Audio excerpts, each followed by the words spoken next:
अस्सलाम वालेकुम फ्रेंड्स, कैसे हैं आप? उम्मीद है खैरियत से होंगे। जी फ्रेंड्स, कल हम एक वेडिंग हॉल में इनवाइटेड थे। शादी पे नहीं थे, लेकिन किसी की कुमंगनी का फंक्शन था। लेकिन दूसरे हॉल में किसी और की थी बेटी की रुखसती।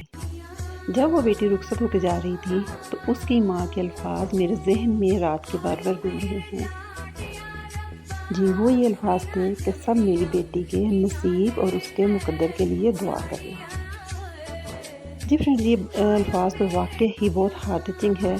तो इन 2 लफ्ज़ों ने मुझे ये वीडियो बनाने पे मजबूर किया है। चलिए जी, आप मेरे साथ इस वीडियो को एंजॉय करें। टेक केयर, अल्लाह हाफ़िज़।